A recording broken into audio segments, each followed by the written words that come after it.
La Tunisie, aujourd'hui, a tous les moyens pour pouvoir répondre aux différents tourismes. Est-elle en train de le faire? La question originelle serait même, sommes-nous une destination touristique ou sommes-nous encore uniquement une destination hôtelière? Quel atout? Tous les atouts. Moi, je serais tentée de dire quel atout on n'a pas. À part le ski, et encore on ferait du sand skiing, du ski sur la plage, mais qu'est-ce qu'on n'a pas? Avec d'autres destinations, on a autant ou un peu plus ou un peu moins, mais ce qui est exceptionnel, c'est nous les Tunisiens, avec notre joie de vivre, avec notre capacité de recevoir chez nous, avec notre bonne humeur, avec notre manière naturelle de recevoir. Avec notre manière naturelle d'être, nous sommes un peuple ouvert, nous sommes un peuple qui est curieux, nous sommes un peuple qui allons à la rencontre de l'autre. Il faut une vraie révolution juridique. Il faut véritablement qu'aujourd'hui, il y ait une libération de tout ce potentiel. C'est un gâchis énorme.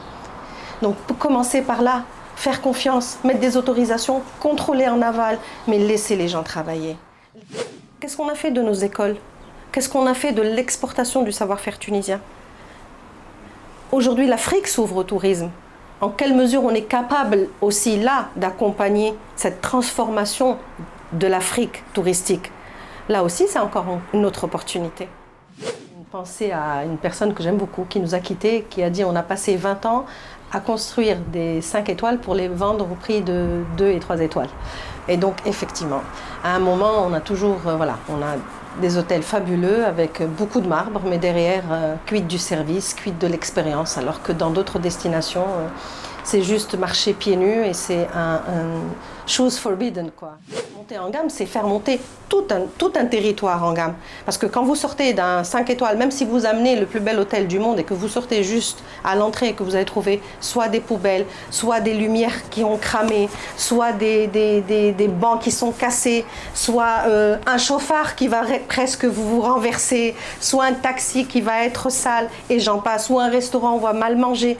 C'est ça, monter en gamme. Monter en gamme, c'est en fait permettre à ce que toute la chaîne de valeur monte progressivement et ensemble avec des priorités qui vont être la qualité, qui vont être la sécurité, qui vont être la bienveillance, qui vont être j'allais dire que ce soit beau, que ce soit esthétique.